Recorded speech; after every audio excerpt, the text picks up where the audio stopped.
And welcome everybody to another edition of the GSMC Sports Podcast brought to you by the GSMC Sports Network.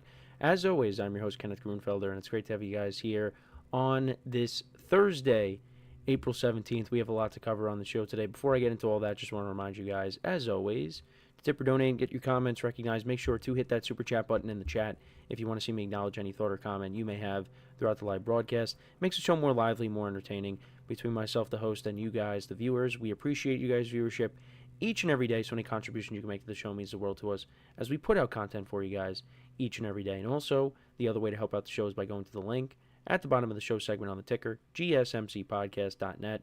That is GSMCPodcast.net. So, let's get into what we are going to discuss for today. So, we're going to start off the show. We're going to recap the play-in games from last night, the Bulls and the Heat. The Heat picking up the win there, defeating the Bulls once again in the play-in tournament. Then we will get into talking about the Mavericks and the Kings and their game from last night as the Mavericks pick up the win in that matchup. And then in the second part of the show, we'll talk about the first-round matchups. What higher seeds have a chance of being upset in the first round? So we'll talk about that. We will also talk about the Giants holding some workouts for quarterbacks, mainly Shedeur Sanders, Jalen Milroe, Tyler Show from Louisville. So we'll get into that as well. As, I watched a little bit of Joe Shane's recent press conference with the draft coming up. It's exactly a week from today, so we'll talk about what he had to say. Then we'll talk about Nick Chubb. Nick Chubb is a big name that is still out there, and we'll talk about where he could potentially end up. He's still, unsigned. So, yeah, we will get into that. And then I apologize for the camera malfunction as usual. So, yeah, we'll get into that. And then in the final part of the show, we will get into talking about the AFC South. I will do my post-free agency rankings for that division. So, let's get into the first topic, which is discussing the play-in games from last night. So I went 2-0 on Tuesday, but I went 0-2 yesterday. I did pick the Bulls, and I picked the Kings to win yesterday because the Bulls have been playing some good basketball as of late. But I did go against Eric Spoelstra. I did go against this experienced Heat team, which although might not have star talent, well, I shouldn't say it doesn't have star talent, but doesn't have, Jimmy Butler. Really, I mean, they're minus Jimmy Butler. I just thought that, the Bulls were due maybe to win against the Heat this time around, and that was not the case. And for both games, both teams that won yesterday, if you think about this, both teams traded away star players that are currently higher seeds in the playoffs right now. Jimmy Butler going to the Warriors, Luka Doncic going to the Lakers. So, these teams, I mean, in all likelihood, yes, they both are going to be playing once again on Friday, but, they both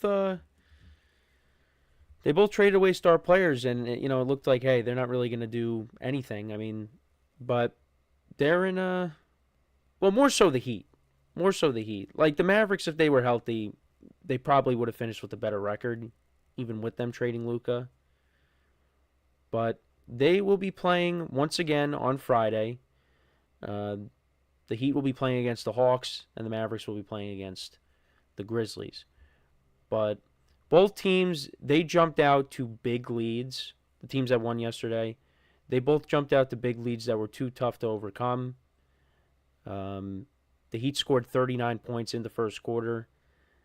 They outscored the Hawks by a wide margin in the first half. The Bulls did play better in the second half, a little bit better. They outscored the Heat 27-17 in the third quarter. But yeah, the Heat ended up winning 109-90.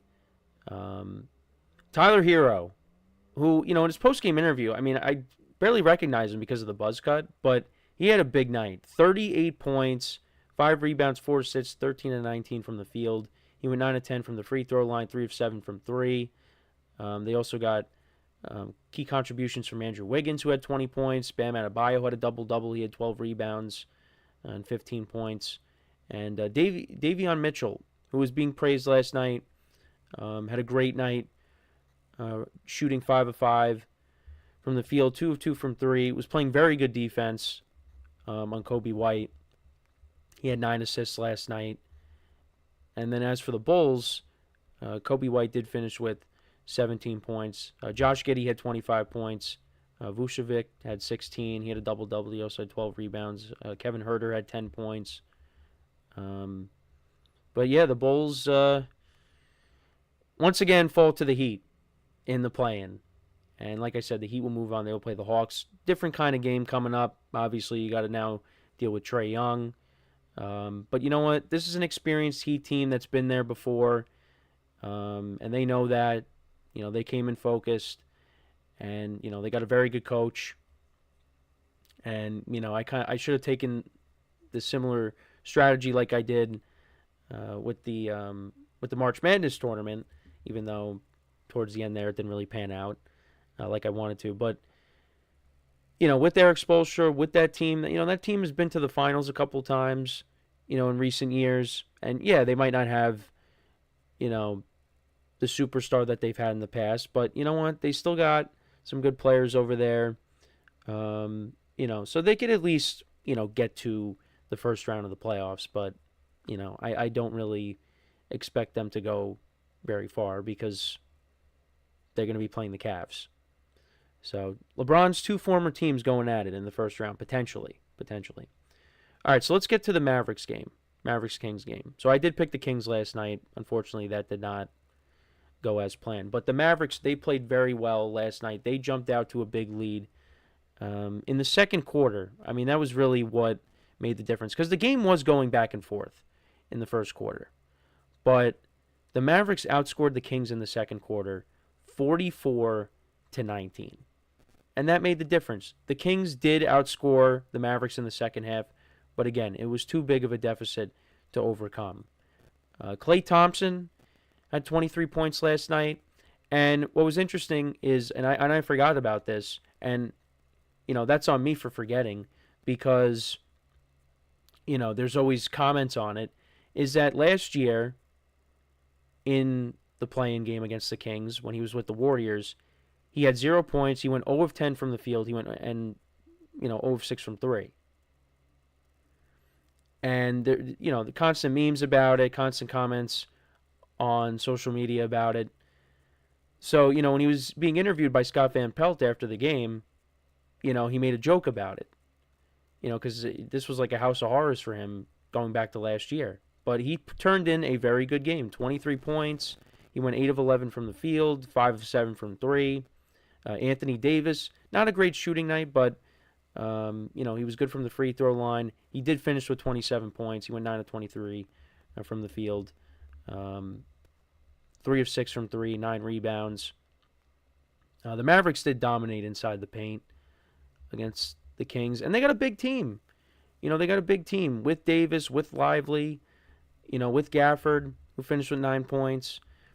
You know, it's a different style that they are playing right now as opposed to, you know, when they had Luka. And then P.J. Washington, he finished with 17 points for the Kings. DeMar DeRozan, 33 points. He went 13 of 28 from the field. He took a lot of shots. Zach LaVine had 20 points. Sabonis had 11. And then looking at the comparison of both teams, the Mavericks shot almost 50%. The Kings shot 46%. Mavericks were 50% from 3. Kings were 39% from 3. Mavericks were 92% from free throw line. Kings were 73%. Kings did out-rebound the Mavericks. I wanted to see if... but yeah, 18 turnovers for the Kings last night, so that wasn't great. But yeah, the Mavericks get the win, and they live to see another day. They will be playing the Grizzlies on Friday, which should be an interesting matchup. But they, all throughout the broadcast, they were talking about the focus of the Mavericks. Like, they were really focused. They, you know, they know all the noise that they've been hearing, and at least for one day, they were able to extend their season. And listen, Jerry Jones has got competition now in Dallas, because if this season continues on into the first round, if he's sitting in the seats in the arena, they showed Nico Harrison a handful of times, and that's what they like to do with the Cowboys and Jerry Jones, is to show his reactions to the game. Nico Harrison, even into next year, if he's in the arena, the cameras are going to be panned on him. That is not going away. And let's see what happens next year. I mean, obviously when we get there, when this team is healthy. But, at least for one night, they extended their season. And, I think they have a good chance of knocking off the Grizzlies, because the Grizzlies right now, they let go of their head coach. Maybe they're not as focused as the Mavericks are right now. I mean, I think the Grizzlies are a better team, but are they the better coach team at this point? So, those are the games that are on Friday. So you have the Hawks and the Heat, and then the Mavericks against the Grizzlies. So, but there was stuff to like about what you saw from the Mavericks. The Kings actually, they parted ways with Monty McNair, their GM, after 5 seasons. So, and also the Kings, another team, actually, they traded the Aaron Fox at the deadline. So, but yeah, they're going in a different direction there. As for the Hawks and the Heat, each game this season has been decided by double figures. They split the season series. Tyler Hero, very good numbers against Atlanta. He's averaging almost 25 points, 4.5 rebounds, and 6.8 assists. Trae Young is averaging 17 points, almost 12.5 assists, 26.5% from the three-point line in the 4 meetings against the Heat. So we'll see what happens in the rubber game in this play-in game on Friday. But let me know what you guys think about the games from last night. What were your guys' takeaways from them? Let me know in the comments. So we're going to take our first break of the show. And then when we come back, we will talk about the first-round matchups that have officially been finalized. Which higher seed has a chance of being upset in the first round? So we'll get into that when we come back from our first break. So with that being said, stick around, and we'll be right back here on the GSMC Sports Podcast.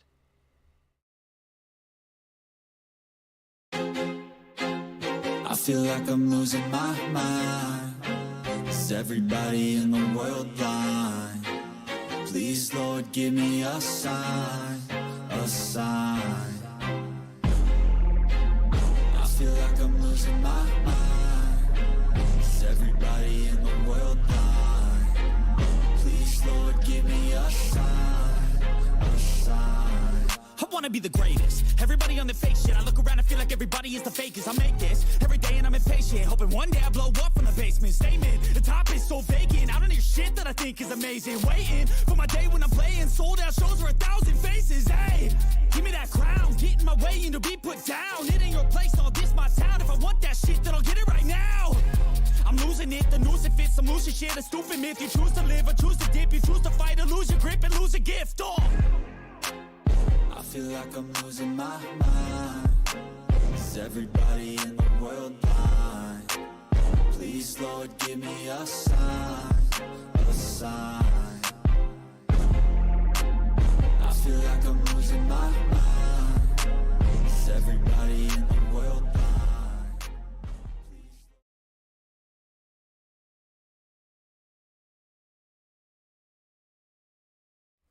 And we are back here on the GSMC Sports Podcast. And for the second part of the show, we are now going to talk about the first-round matchups. Which higher seed has the best chance? Or what higher seeds have a chance of being upset in the first round? And we have some very good playoff series coming up. Really across the board. I mean, even if you look at the series that have been finalized in the Eastern Conference, like we're still waiting on, who the 2 seeds are going to be playing well, in the Eastern Conference, we're still waiting on that, or the 1 seeds. Sorry, who the Cavs are going to be playing, and we're still waiting on actually who the Thunder are going to play. So 1-2 seed and 1-1 seed are waiting on who they're playing. That's what I meant to say. But right now, with the series that have been finalized at the moment, you got the Pistons and the Knicks, which I have a little image here, a little background image for it. The Pacers and the Bucks, the Clippers and the Nuggets, the Lakers and the Timberwolves, you got the Warriors and the Rockets, and then you got the Magic and the Celtics. So, yeah, we're waiting on the other 2 series to be finalized. And I think you all know where I'm going with this. I think the Pistons, of the teams, of the series that we have in the first round, the Pistons have the best chance of pulling off an upset of every other team, every other lower seed, I think. I'll tell you what the second team would be in a second. I would say 2 Western Conference teams have a chance of knocking off a higher seed. But, yeah, so the Pistons. The Pistons, they've made the playoffs. What a turnaround. Cade Cunningham has been spectacular this season. They went 3-1 against the Knicks this year. And I don't think this series is going to be a cakewalk for the Knicks. I don't. I think the Knicks are going to have their hands full once again. I think there's pressure on the Knicks in this series. And you're starting to hear a lot of noise about Tom Thibodeau and his job security, which I think is a little ridiculous. Because look at where the Knicks were before him. And since he has become the head coach, they really turned it around. Now, it also has to do with the players that they have as well, but he's been a part of that culture change. And, I think maybe, next year, if there's even more of a regression, then, I shouldn't really say regression. I mean, they won 50 games. But let's see how this year goes first. Let's do that. Let's see how these playoffs go. If they get knocked down in the first round, I mean, you could have that conversation, but I think Tibbs should stay. The players love playing for him. Again, they won 50 games this year, so I don't think they should let him go. Now, I know you can make the argument that they could go in a different direction, but I don't think they should be getting rid of Tibbs. But yeah, the Knicks, last year, they were a more physical team. And they definitely lost some of that physicality. They definitely lost some of that grit from last year because of the subtractions of, even though you got a very good player who had a great season, who was an all-star in Karl Anthony Towns, trading Dante DiVincenzo, you did lose some of that grit. And I think the biggest loss, and I think we all can agree, the biggest loss is Isaiah Hartenstein. Losing him, I think, has really made an impact on this team. Had a huge impact on this team. Because he was a guy that could score and, he gets rebounds. Mitchell Robinson, he's not really a scorer for the Knicks. Plays good defense, gets rebounds, but he doesn't really score. Hartenstein can do all that. And, he left, got a good contract with OKC. Can't really fault him for that. But that has proven to be a loss that they really haven't been able to overcome. Now, do they have a chance here in this series to rewrite the wrong and, knock off the Pistons? Absolutely. Absolutely they do. Because they have one of the best players in the NBA in Jalen Brunson. You still got Josh Hart. We just talked about Karl Anthony Towns, who was an all-star this year along with Brunson. OG Anunoby has played really well this year. And, Mikal Bridges has been very inconsistent. He hasn't been the player that the Knicks were hoping for. But having said all that, Pistons could definitely win this series. They definitely can. Cade Cunningham could be the latest player to go to the Garden and just, terrorize the Knicks in the playoffs. Because let me tell you something. If Cade Cunningham goes off in this series against the Knicks, there's going to be chance similar to what we have seen with Trae Young. Cade Cunningham is going to be the new Trae Young. I could definitely see that happening. And I even think some of my friends who are Knicks fans could see that happening as well. Because he's a very good player. And he was good against the Knicks this year. So that is the one that this series here, I could definitely see it happening. Because just something, going through this whole year, something's different about this Knicks team. Something was different. Something's been off. But they have a chance to correct that in this series. So that's why I'm kind of, and also, again, Pistons went 3-1 against them. So that's why I'm kind of, leaning towards, hey, this could be the series where we see a 6 upsetting a 3 with the Eastern Conference. Now, a couple of other series that I wanted to talk about that I could definitely see there being a chance. The second one, I think, is the Warriors. I think the Warriors could definitely upset the Rockets. Now, I've told you guys I really have not watched the Rockets this year, but they have been a very good team. Number 2 seed in the Western Conference. Really, when it comes to that, what it comes down to is, you're going to hear it again, the experience. Steph Curry, how he's playing. You have playoff Jimmy now with Jimmy Butler, and they both combined for, if I do the math quickly, what they combined for? 75 points the other night against the Grizzlies. That's a recipe for success. And you still got Draymond Green there. They have that experience. This is an experienced Rockets team with some of the players they have. I mean, they do have playoff experience, some of the players that they have. They have some veteran players there as well. But, yeah, I think the Warriors have a very good chance of doing that. I think this is going to be a good series. I think this series could go to 6 or 7 games. I think you could see that because, the Warriors are a lower seed right now. The Rockets deserve to be in this position. So, we'll see what happens. Genwil Belandris says in the chat, how about Kerr's use of Kuminga? Yeah, no, Jonathan Kuminga, he's also been playing well. I actually, I'm leaning towards probably taking the Warriors in the series just because I like how they've been playing. Yeah,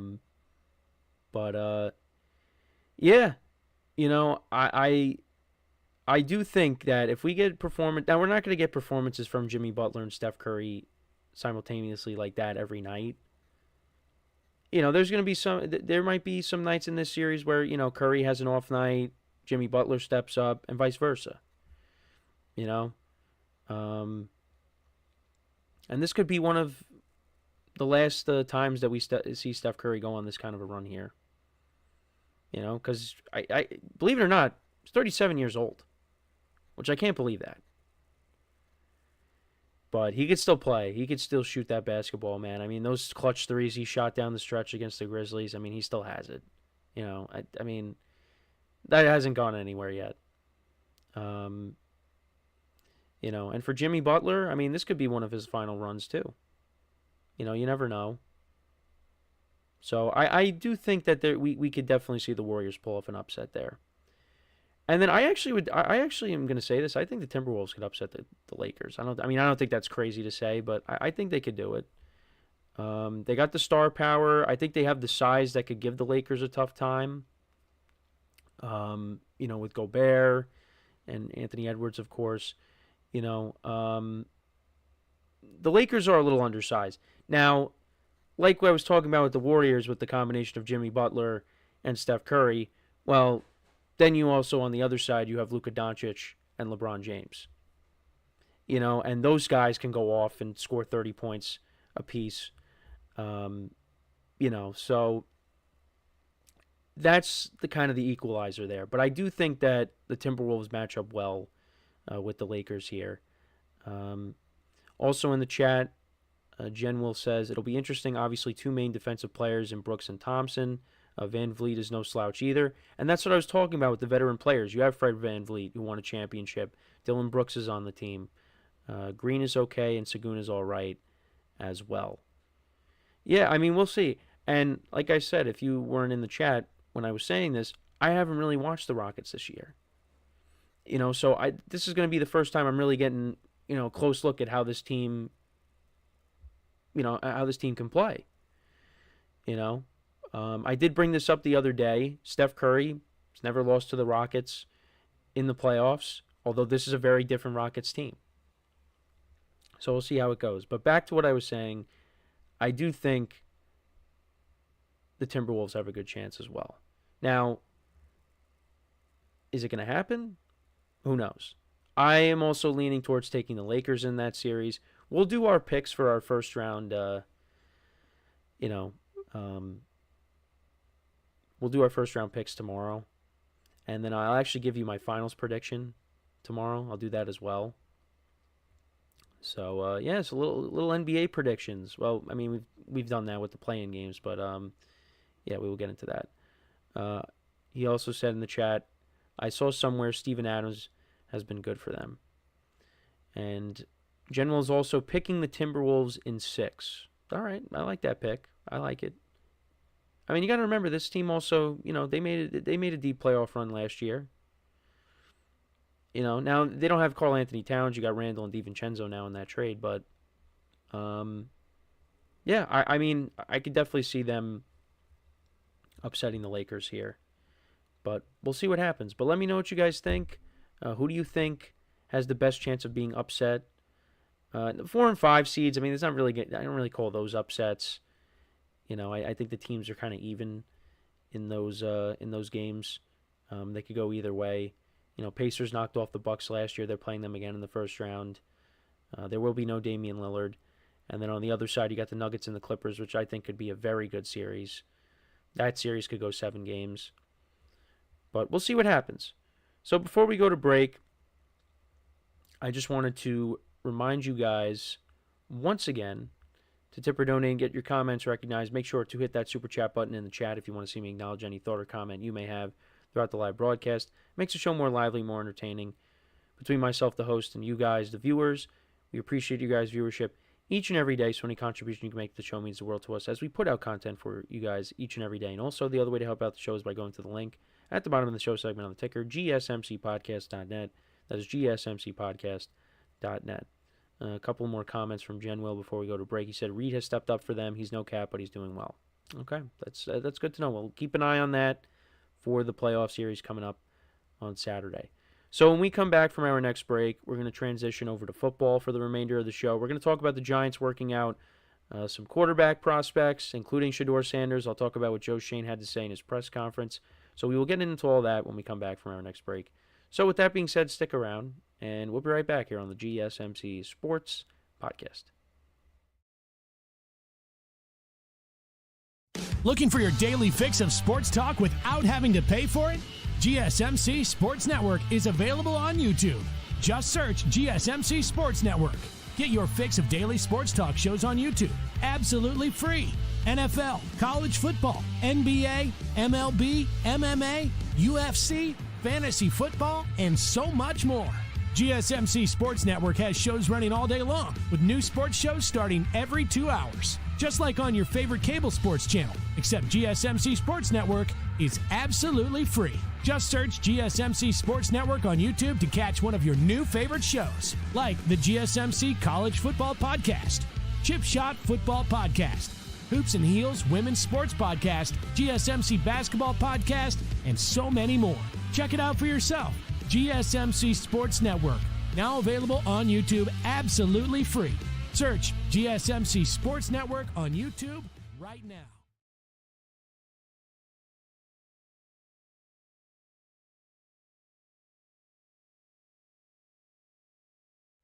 All right, and we are back here on the GSMC Sports Podcast. And for the third part of the show, we're going to talk about the Giants working out some quarterback prospects, including Shedeur Sanders, and what that could potentially mean. So, Shedeur Sanders, private workout, Jalen Milroe, as well from Alabama, Shedeur Sanders from Colorado, and Tyler Show from Louisville. Now, Shedeur Sanders is being projected as a first-round pick. Could slide from the way things are going. From what we've been hearing as of right now, it seems like he could slide a little bit in the first round. I still think he will go in the first round. Jalen Milroe, likely a day 2 pick. Tyler Show, he could be a second-round pick, or possibly a day 1 guy. Be taken towards the end of the first round. We'll see. Giants have the number 3 pick and the number 34th pick in the draft. The second pick in the second round.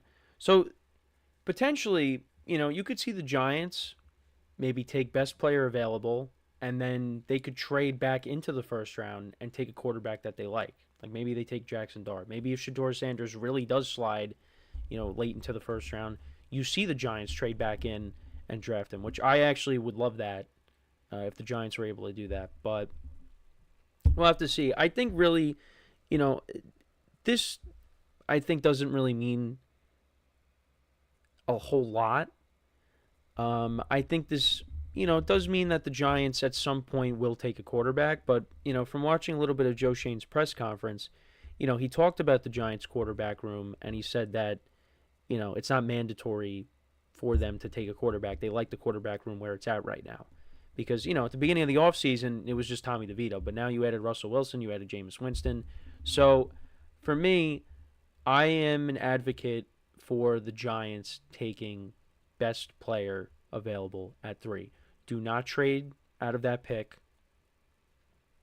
I mean, unless you're getting obviously if you're getting a significant offer, you consider it. But the Giants, I think, are in a position where you need a generational talent with this pick. And it has to be the right player. And the 2 guys that are at the top of everybody's draft board, other than quarterbacks, well, even with the quarterbacks are not the top players. It is Abdul Carter and it is Travis Hunter. And I think from what we've been hearing, it seems like the Browns are going to go and take Travis Hunter with the second pick. And that's who I want. And Joe Schoen even said that if they were to get Travis Hunter, he would play both positions. He would play corner and he would play a receiver. They would mix in, some packages for him. I mean, he didn't say that, but, you figure they would mix in some packages for him. And the Giants have 3 receivers already at the top of the depth chart. Now, obviously, Travis Hunter, could slide in and, he could, surpass perhaps, Darius Slayton on the depth chart, even though they gave Darius Slayton a lot of money. So, if that happened, that shows you how Darius Slayton is playing. But, Slayton hopefully will play well, with this contract. He's going to be getting a lot of moon balls next year. So, hopefully he puts up some big numbers along with Malik Neighbors. But, yeah, you got Malik Neighbors, you got Darius Slayton, you got Wan'Dale Robinson. You add Travis Hunter to that receiver room, along with adding him to that corner room. Because the Giants secondary, it could be better next year. They addressed it, and, we'll see what they do with the draft. But, yeah, if they get Travis Hunter with their first pick, he adds more to those 2 rooms because of his ability to play both positions.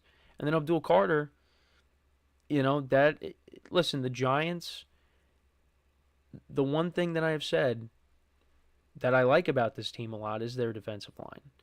And, at times last year, they were able to get after the quarterback, which is something that they have struggled to do for years. And adding a guy like Abdul Carter with what you already have in Dexter Lawrence and Brian Burns and Kayvon Thibodeau, unless they maybe trade Thibodeau, because I could definitely see them doing that if they were to draft Carter, but you add him to that, and you got yourself a really good defensive line. So, and this Giants team would really be built on defense and I think playing turnover-free football because you improve the secondary. I mean, the linebackers aren't, superstars, but they're serviceable. And then you got this pass rush.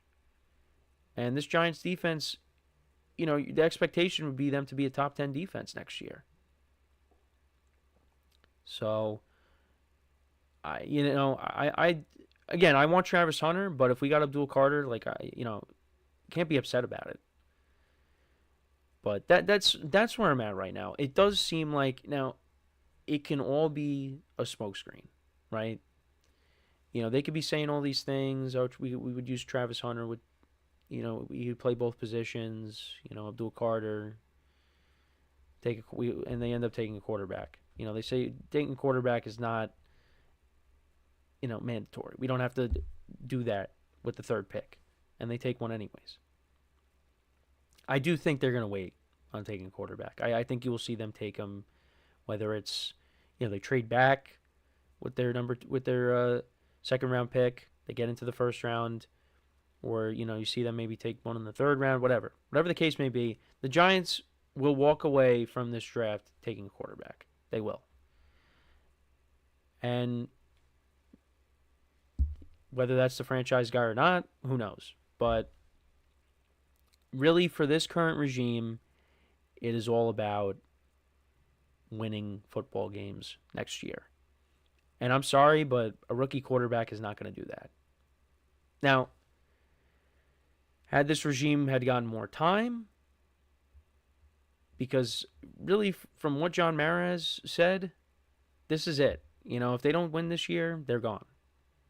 So, they're not going to take a rookie quarterback with their third pick. They are going to take best player available because they have the opportunity to do that.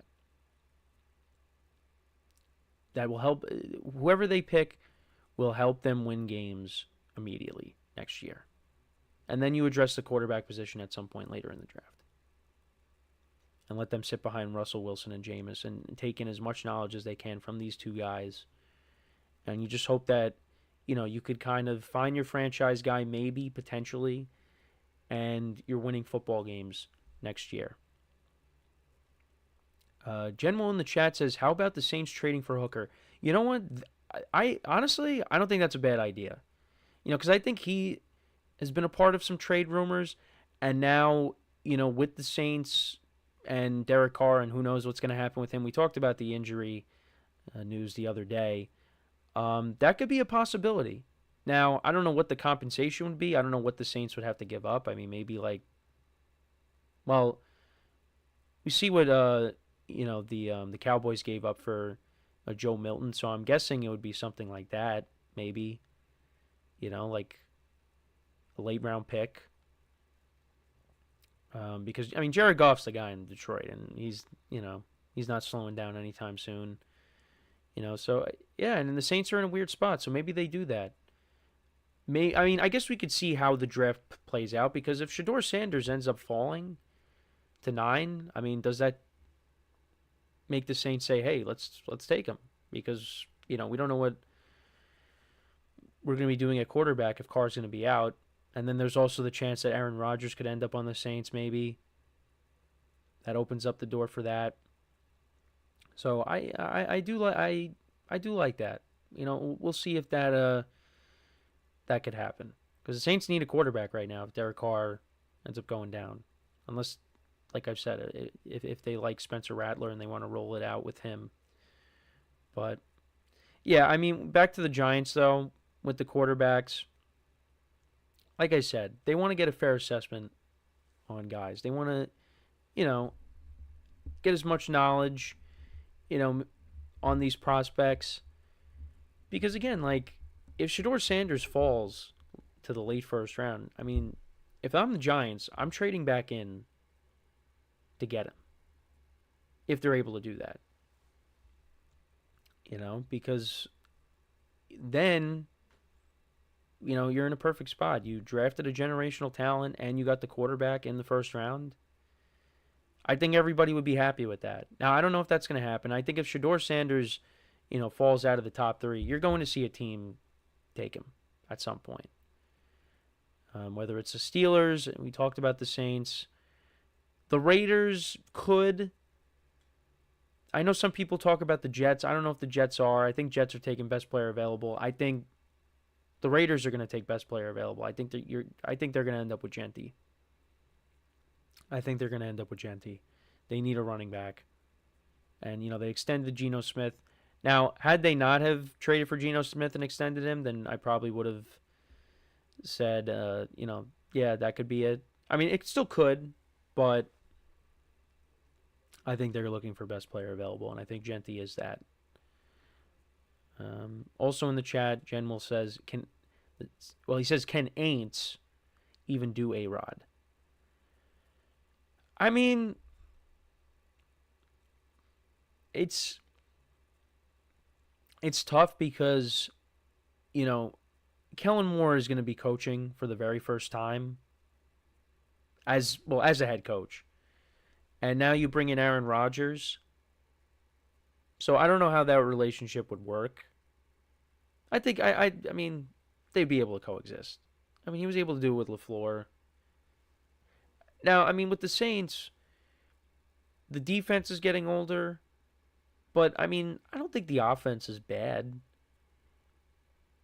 They brought back Brandon Cooks. Hopefully Chris Olave could stay healthy. You got Rashid Shaheed, who was very good at the start of last year before he got hurt. You still have Alvin Kamara. They still got playmakers on that side of the ball. And like I said, the defense is getting older. But, yeah, you still got to give the respect to some of these guys. Cameron Jordan. Mainly, So, and it's not a tough division. The Saints won 9 games in 2023. And they got off to a good start. It's just then, guys got hurt.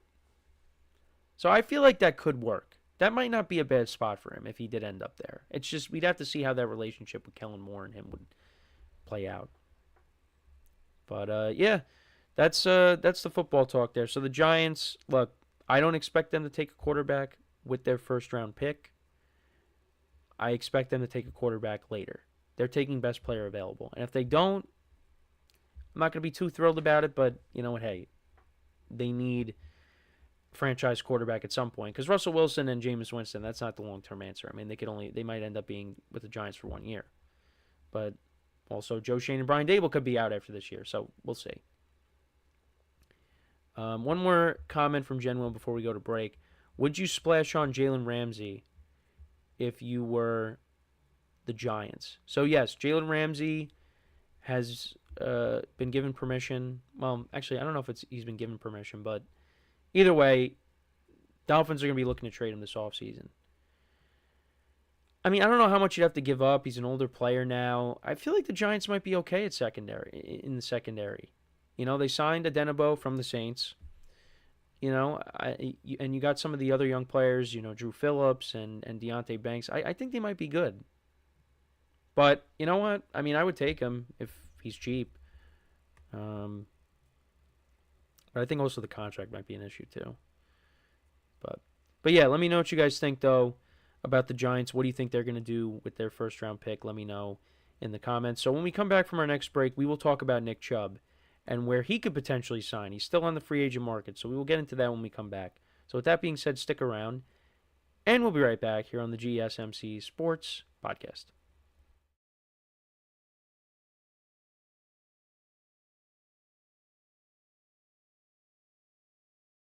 For the best and latest podcasts available anywhere, go to the podcast app on your cell phone and type in GSMC to access free content-rich podcasts on health and wellness, book reviews, sports, entertainment, relationships, social media, movies, technology, finance, and even weird news. Subscribe and download the GSMC Podcast Network's family of shows, available everywhere podcasts are found.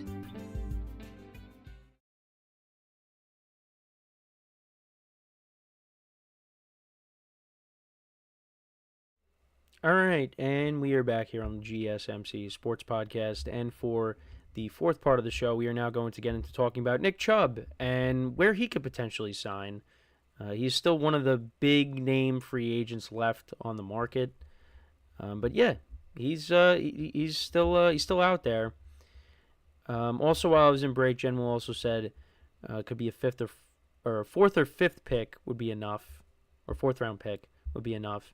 He said it's a salary. Yeah, so I don't think it's going to be the Giants. I think they're going to maybe trade him to someone that's in a better position, that has a chance to be competitive this year. We're talking about Jalen Ramsey. So we'll see what happens. I still think he could play, right? I mean, he's not the same corner he once was back during the Saxonville days, but I think he can come in and still be a good corner for a team that's in a position to win. But back to Nick Chubb. So Chubb has been a free agent since March. Has not really drawn much interest, at least publicly. He is coming off of a down year. Coming back from the gruesome knee injury that he suffered back in week 2 of the 2023 season. But it was great to see him out there. But you could tell, he was rusty. He was rusty. And, he really lacked explosiveness.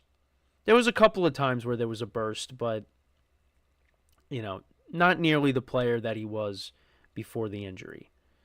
So, I'm hoping that, maybe another year removed from it, we see a better version of Nick Chubb, wherever that may be, whether he goes back to Cleveland or he goes elsewhere. I'm hoping we see that, because I really do like Nick Chubb. He is I would say he's one of my favorite players in the league. And this is what he said recently in an Instagram caption. He said, "They've already wrote my ending when I'm just getting started."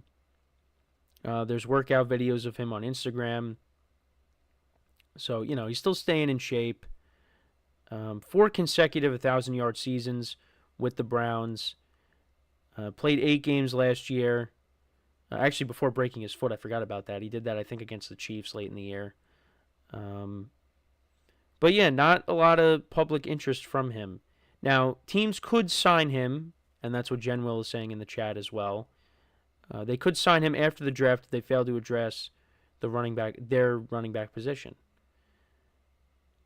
And yeah, Jen Will agrees. I think either way, Chubb signs after the draft. So I guess that's what it's looking like. We could see Chubb sign with the team after the draft. I think he will end up on a team. Now, where he could end up, I did mention the Steelers. The Steelers could be a possibility. Stays within the division. They haven't really. I think they're gonna. I think they will be a team that drafts a running back. They did bring in Kenneth Gainwell, so maybe not. But if they don't, could bring in Chubb. Familiar with the division. The Chargers. They did bring in Najee Harris. So who knows? Maybe you get an AFC North combination of so you went from the Ravens backfield to now, a mix of the Browns and the Steelers. You get Chubb and you get Najee Harris. The Cowboys brought in a couple of running backs in Miles Sanders and Javonte Williams, and they still got some other running backs on the roster too, but maybe, they bring in Chubb. They take a chance on him. Raiders could also be a possibility. I did say they could take Gentry. That's what I believe. They did bring in Mostert, but,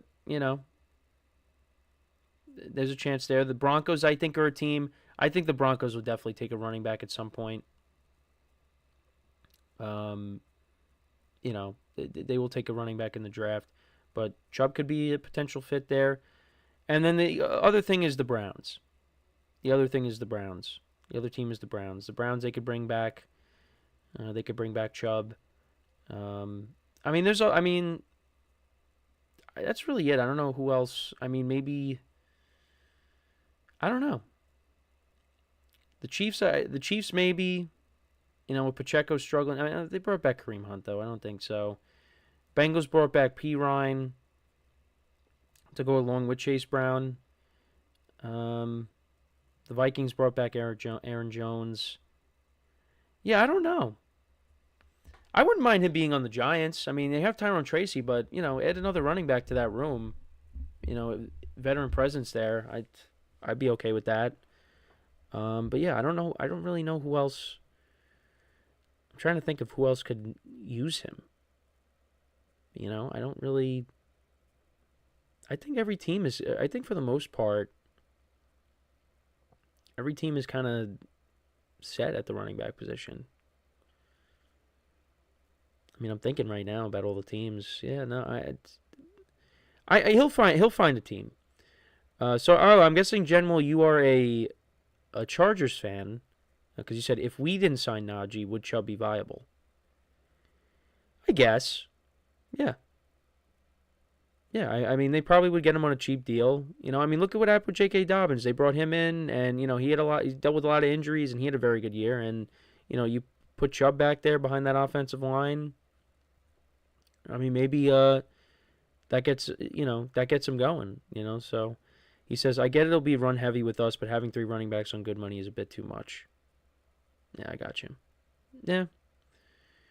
But it's just unfortunate what happened with Nick Chubb. It's just he was one of the best running backs in the league. And talk about consistency. You know what you're getting out of Nick Chubb each and every year. His production. And, the Browns have had a lot of tough years, but he's been there. He's been the model of consistency. And the Browns started to turn things around. They did win a playoff game. Unfortunately, he was not part of the Joe Flacco magic carpet ride. He was hurt. But yeah, I'm hoping that he finds his way on a team and he gets it going next year and he looks like the Nick Chubb that we know he can be. General also said, I'm still fairly high on Kamani Vidal. Yes, I forgot about him. I think he's wearing Eckler's number now. He's wearing number 30. So you got him. They don't have Dobbins anymore, right? And I think they got rid of both. They got rid of Dobbins and they got rid of Gus Edwards. I think they got rid of both of them. Well, they didn't get rid of Dobbins. I think he was just a free agent. I think Gus Edwards they cut. So it's going to be interesting, but I do agree, like you said before, Jen Will, that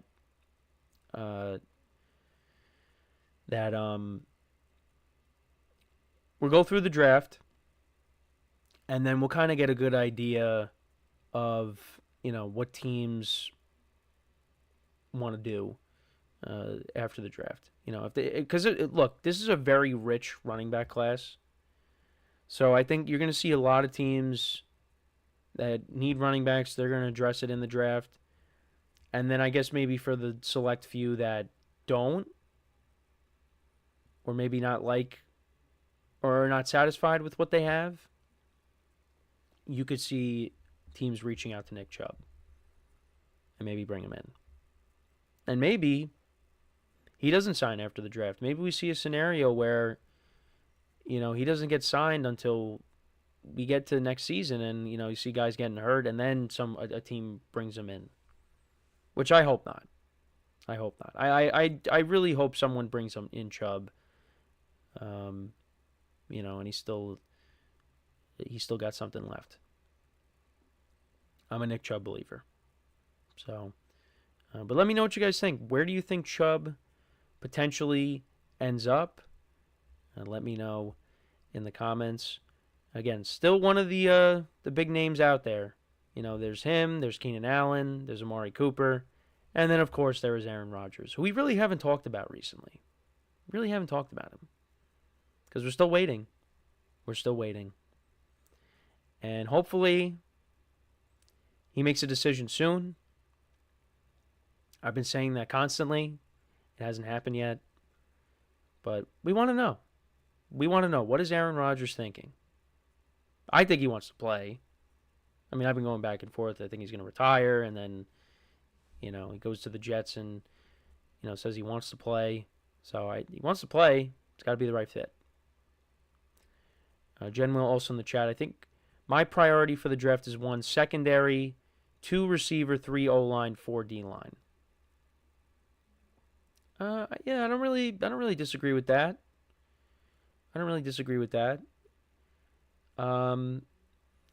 I think maybe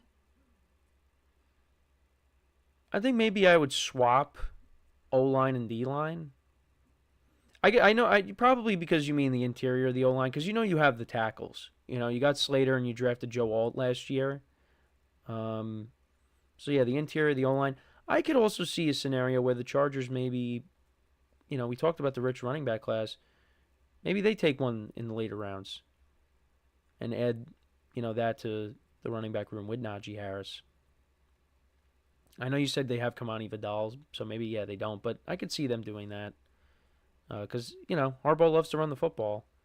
So, receiver, yeah, I think you could see them potentially adding a receiver as well. They did bring back Mike Williams, and Ladd McConkey had a very good rookie season. So maybe you might see them use a late-round pick on... oh, yeah, that's right. You do have Becton. Yeah, they signed Becton on the interior. So, yeah, maybe... So, yeah, maybe you do... I think D-line, maybe you see them take somebody. I think that could be something they address. Because they did... they let go of Joey Bosa. I think you need someone else to add to that defensive line. So, we'll see. We'll see. So, we are going to take our final break of the show now, and then when we come back, we will do our post-free agency rankings for the AFC South. So, for one final time today, stick around, and we'll be right back here on the GSMC Sports Podcast.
All right, and we are back here on the GSMC Sports Podcast, and for the final part of the show, we are now going to do our AFC South Power Rankings post-free agency.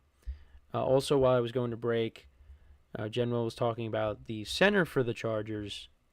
He says, I just don't like Bozeman, and I get center is one of the hardest roles out there, but being ranked 16 or bottom 16 as center is not good. I was not aware of the ranking of the Chargers center.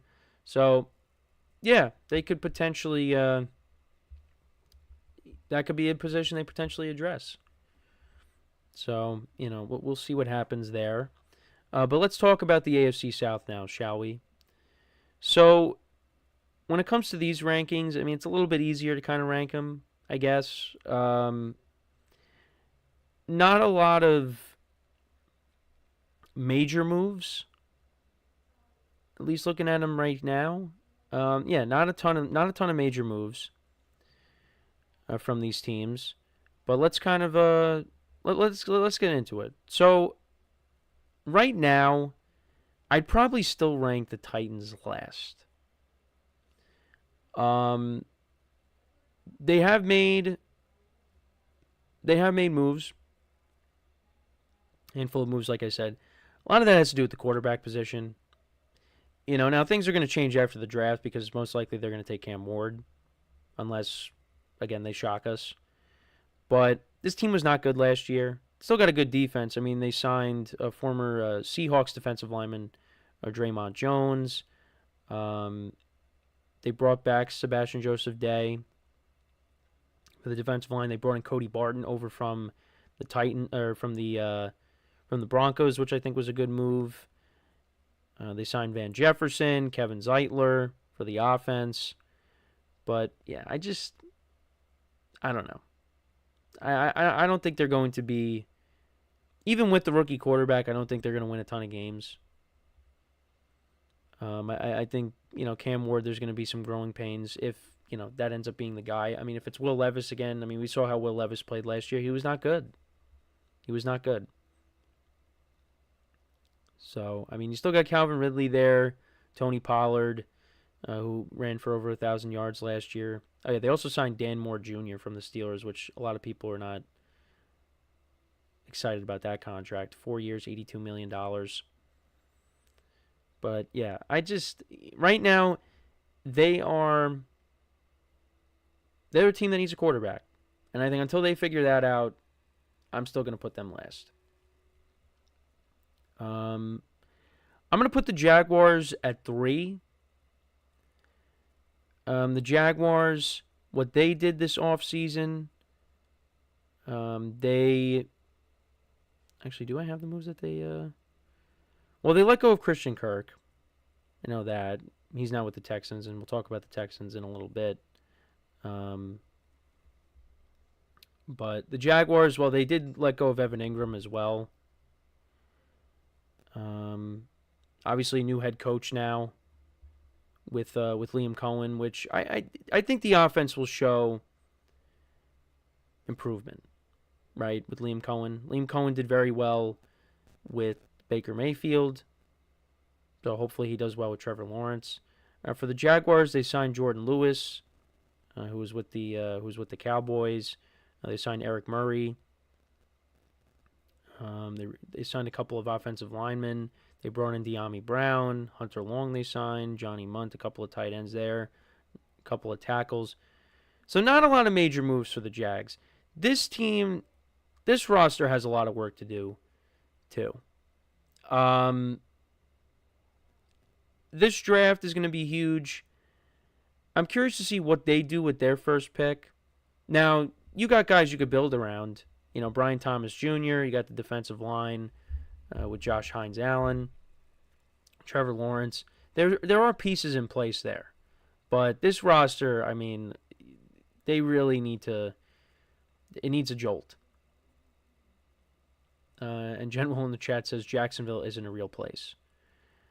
He also says, I didn't even see this, don't diss Will Levis, Mayo man. Oh, man. The amount of times I saw that commercial last year, it made me lose my my liking for Mayo on my sandwiches, because I drafted him as my third quarterback in my 2-quarterback league, taking a chance on him, thought he could maybe be decent, and he was not decent. He wasn't good. He was not good last year, and he was a meme like every single week. Every week, something new happened with him. But yeah, back to Jacksonville. They need to have a good draft.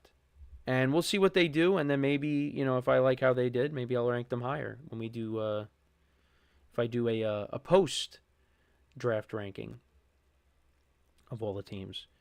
But yeah, nothing major from the Jaguars, but I'm going to put them ahead of the Titans. 2, I have the Colts. I like the additions to the secondary. They added Charvarius Ward and Cameron Bynum. The defense, again, that's another defense that needs improvement. On the offensive side, they didn't really add a ton. Khalil Herbert they added to back up Jonathan Taylor. Their quarterback position, we'll see.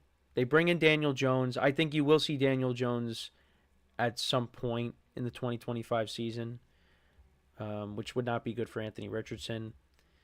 And I thought Anthony Richardson, and I've said this, I thought Anthony Richardson played well, at times after he got benched. When he came back in, he looked like a different player. So maybe this upcoming year, with the pressure of them bringing in Daniel Jones, he goes out there and he has a very good year. Because, we see what he could do when, he throws the ball 60 yards down the field. It's exciting, but he struggles with the little things. And the talent is there. It's just, he's got to put it together, and he kind of failed to do that last year. And that was kind of his rookie year, because he really didn't play his rookie year because he got hurt. But yeah, the Colts. I mean, look, they've hovered around 500 the last 2 years. 9-8 the previous year with Gardner Minshew. Last year they were 8-9. So I'm gonna put them at 2. And then I got the Texans at 1. The Texans did bring in Christian Kirk. He's kind of the Stephon Diggs, Tank Dell replacement because we're probably not going to see Tank Dell, unfortunately.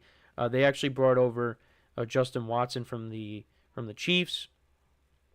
They brought in Braxton Berrios as well to add to that receiver room. They signed Cam Robinson to replace Laremy Tunsil. Still don't understand that trade. They brought in Laken Tomlinson for the offensive line. Offensive line, I think, is a position the Texans should address in this draft because that was a weakness of the team last year.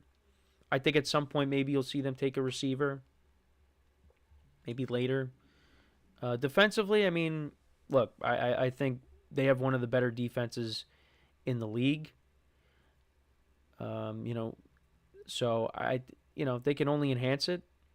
I think there's a couple of areas that they can address. Like I said, the offensive line, you could add another playmaker. I think they're good on the defensive line. Maybe you add somebody to the secondary. Linebackers maybe. But Texans are in a good spot. They're going to be one of the better teams in the AFC. I mean, they're not going to be up there with Baltimore and Kansas City. Because they lost to those teams last year. Well, again, next year's a new year. But I mean, Baltimore destroyed them on Christmas, man. Ugh. That was not how. I was hoping for better games on Christmas. I really was, but we didn't get that. But yeah, no, they need C.J. Stroud to step up next year, get better protection, look like the rookie year C.J. Stroud and not the sophomore C.J. Stroud. But Stroud's the guy, and they dealt with a lot last year with the injuries to their receiving core. But yeah, I could see that that's a sensitive topic for you, Genwell. I apologize for that, for being a Chargers fan. It is a sensitive topic. But hey, they lost in the following round to the Chiefs, another team that you probably don't like. But yeah, the Texans, to me, that's the team to beat. So, I got them at 1. So I got the Titans at 4, Jaguars 3, Colts 2, Texans 1. That's where I'm at right now. Jen Will also said before that, Colts last year also overcomplicate things like Bears with Caleb. Yeah. I mean, I think now Caleb with better coaching, he's gonna look like a different quarterback. And listen, I think Shane Steichen is a good coach. I mean, look at what they did with Gardner Minshew. They went 9-8. They just missed the playoffs. Just missed it by losing to the Texans. And they finished 8-9 last year. So hopefully, they turn it around.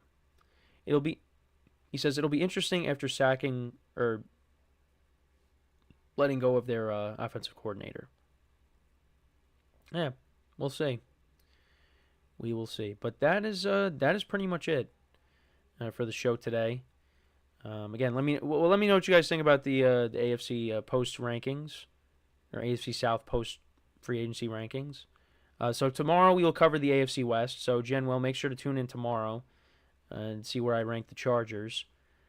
But I appreciate the comments today from you. Again, tune in tomorrow, 10:30 a.m. Eastern Time. We're on every Monday through Friday. So I hope you guys enjoyed the show today. Make sure to check out all the other shows as well that go on throughout the day. Get their other perspectives on things.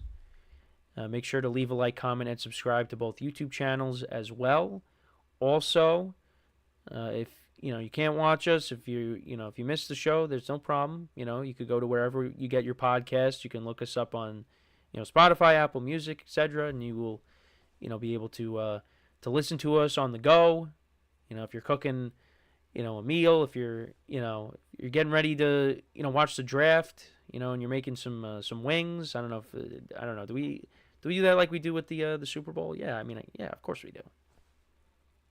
I don't know. I'm just throwing stuff out there.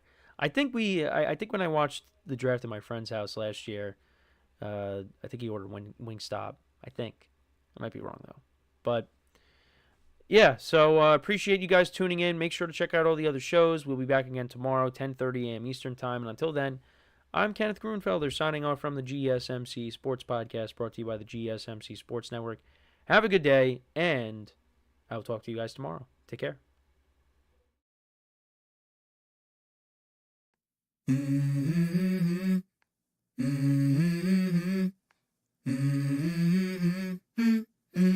Let's go. I wake up to a little bit of drool on my pillow, feel like it's gonna be a bad day. Yeah, I'm tired of shit, and the coffee ain't hit yet, damn, ain't that great.